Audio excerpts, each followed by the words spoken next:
the Ascended Master Saint Germain. What I wish to discourse with you on is the concept of evolution versus revolution. Now, the previous masters have attempted to give you the concept that your divine plan is not some far-flung, unattainable goal that is beyond your reach. And certainly this is a very important concept for you to internalize. You need to recognize that there is an evolutionary aspect of your divine plan, an evolutionary phase of your divine plan. Like we have talked about the work phase of your divine plan, we have talked about that there's a certain phase where you are starting to go into expressing your Christhood, but you do this in the situation you are in, you do this in small increments and small steps. And so, this is what we will call the evolutionary phase of your divine plan. Now, in a sense, this evolutionary phase will continue for the rest of your lifetime. There will always be an evolutionary element of your divine plan.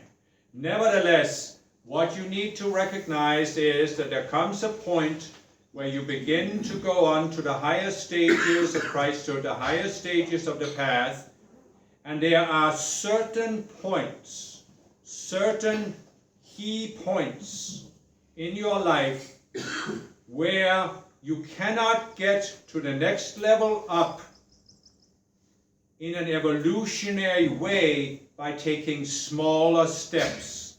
You cannot even get to the next level by being in the evolutionary state of consciousness. And so it is necessary at those levels, not at the lower levels where you do not need to worry about this. And so let me step back a minute and say that for many of you who will find this teaching, you are still in the evolutionary phase. And what I will give you here will not apply to you now. It may not apply to you for some years, but there will come a point, if you are an advanced life stream who has the potential to manifest a high level of consciousness in its embodiment, where you cannot go further by taking these small steps. And in a sense, there is a contradiction in what I'm telling you, because naturally, we have given you the concept of 144 levels. We have said you can't skip steps. So, even if you are at the 123rd level, your next level up is the 124th. And in a way, the step from the 123rd to the 124th is not such a big dramatic step. It's not really a revolutionary change. So what I wish to give you here is the concept that you are still walking the path, going through the different levels of consciousness. But, my beloved, running parallel with this gradual evolutionary path,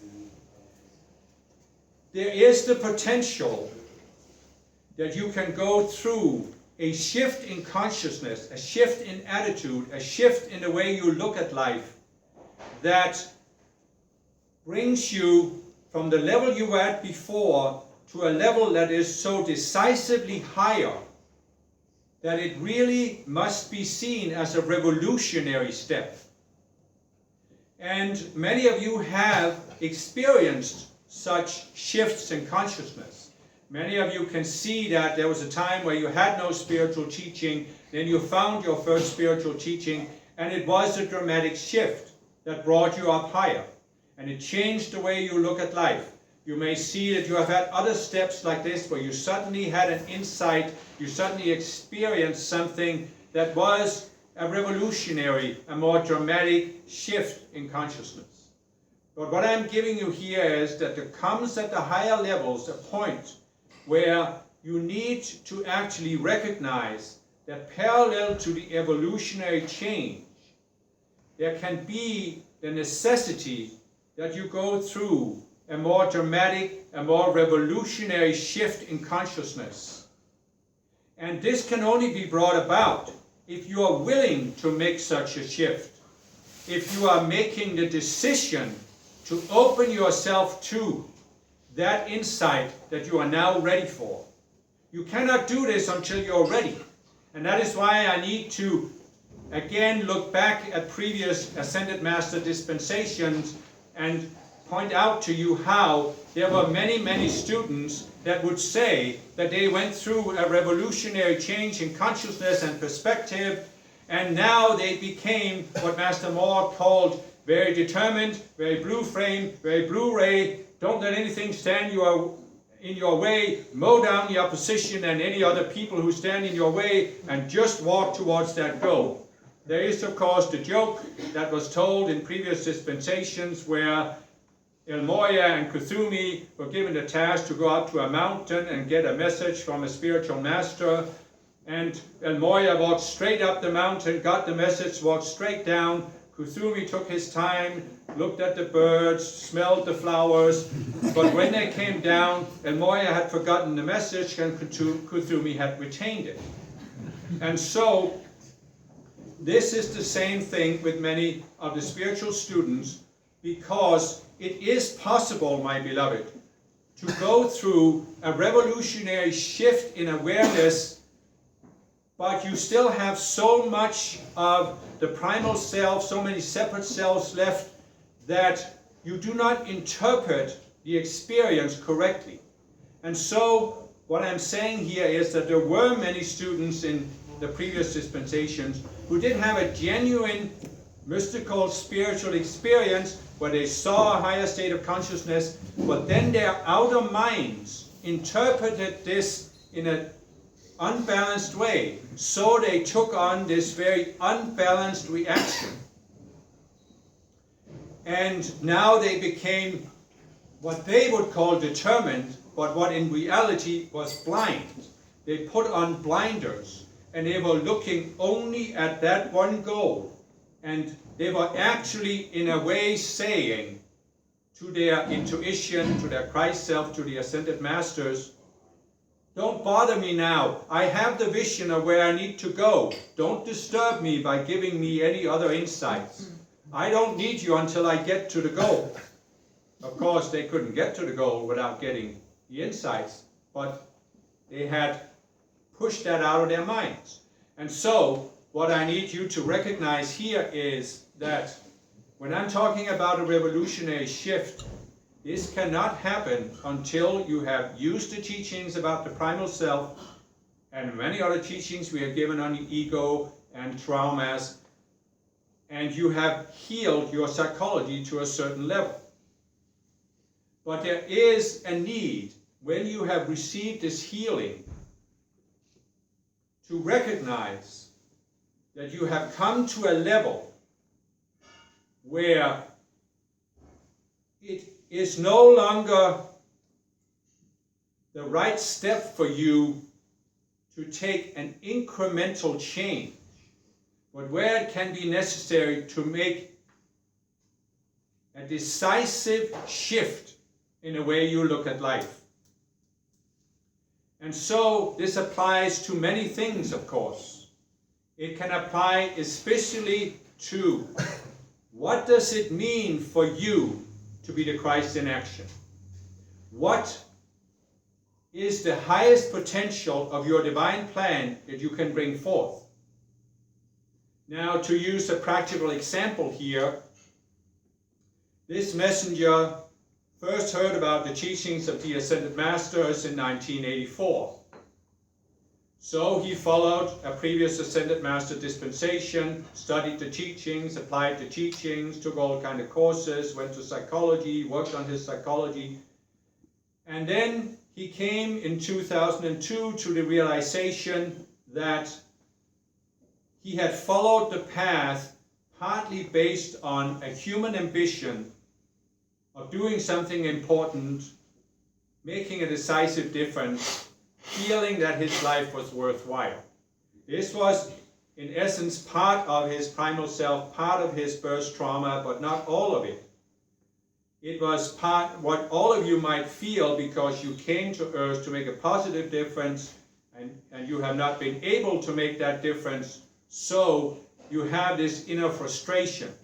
And he saw this, and then he was able to realize that he needed to make a decisive, dramatic shift to let that go, to let go of that ambition, to surrender it completely.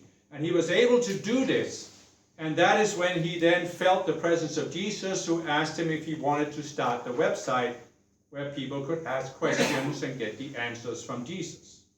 And so this was not, if you look at the messenger's history, from 1984 to 2002, he had grown in an evolutionary way. Gradually, step by step, made quite a bit of progress in that amount of years, but it was still increment by increment. But in his worldview, he had up until that point never seen himself as having the potential to be a messenger for the Ascended Masters. He had never been dissatisfied with the previous messenger, never been envious of the previous messenger, never had any thought that he could do better or that she was doing wrong. He was just taking advantage of the teaching. So he saw himself as an Ascended Master student, and that he would continue to grow incrementally based on using the Ascended Master's teachings that he had. So what I'm saying here is this: the step for him to move from being an Ascended Master student to being an Ascended Master messenger was not an evolutionary step. It required a revolutionary shift in consciousness. And so this is not to say that all of you are now going to think that you have to do the same and become messengers for the Ascended Masters. But what I'm saying is that for many of you, you have the potential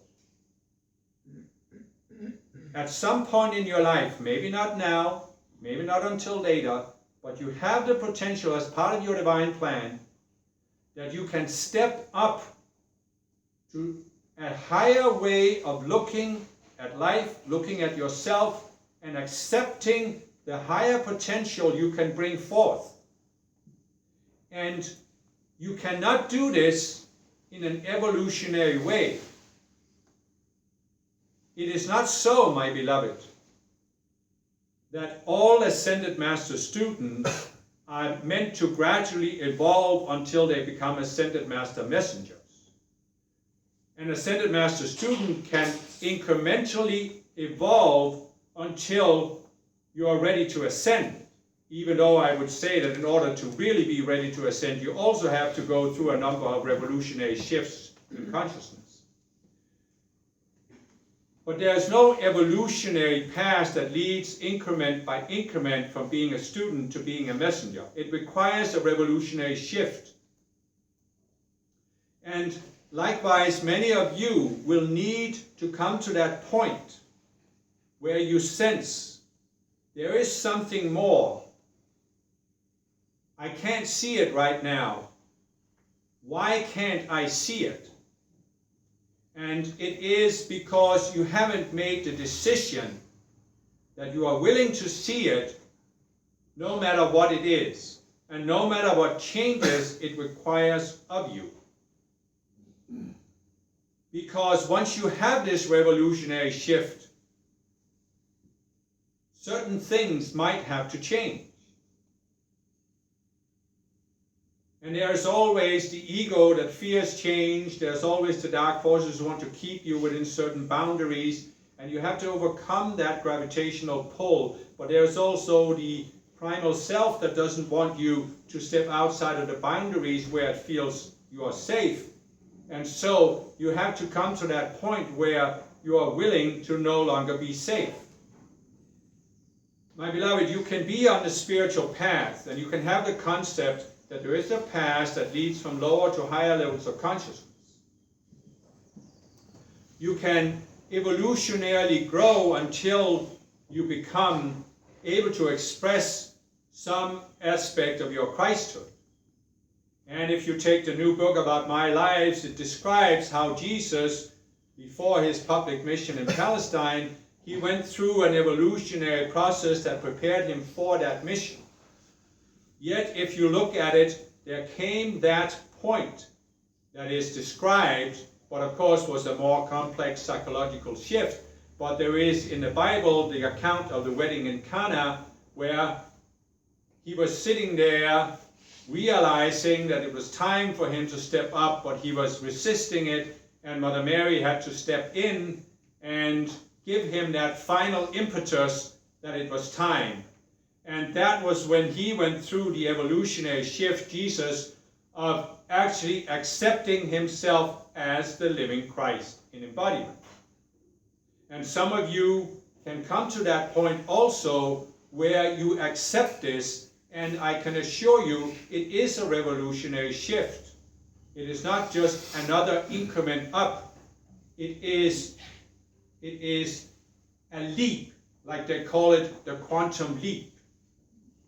You understand, my beloved, that there was a time where scientists believed that the world was a continuous whole where there was gradual changes in the energy levels of these subatomic particles.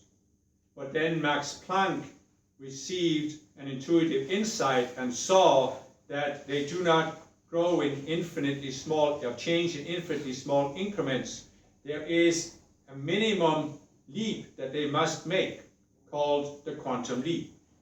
And it's the same thing here. There is an evolutionary aspect of the path to Christhood, but you cannot forever be approaching the goal, as we have said before in the allegory of Zeno's paradox, where you always go to the halfway point and never get there.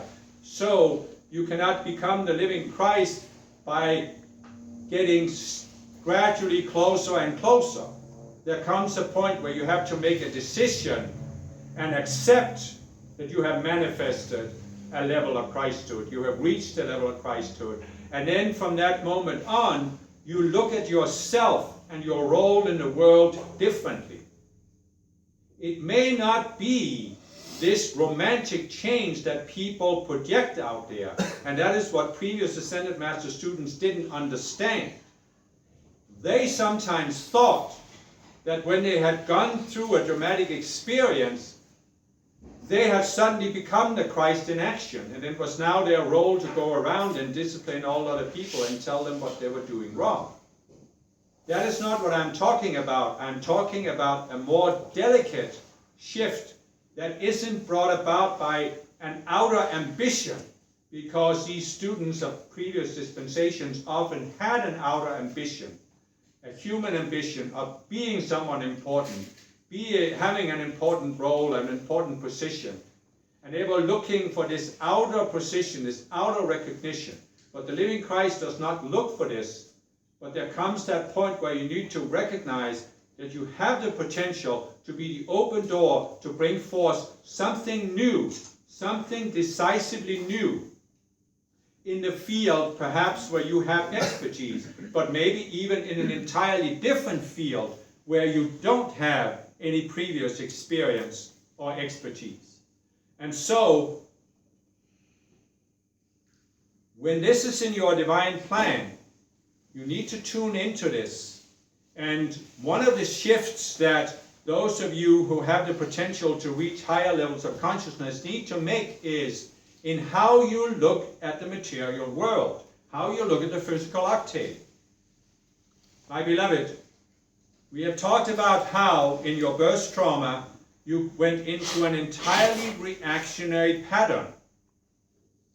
And this means, among many other things, that you look at matter as something solid that cannot be changed with the mind.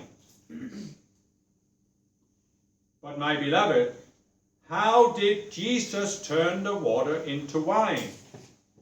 Well, it wasn't Jesus, the outer person. It was because he became an open door for the energies of God. But the point here is this.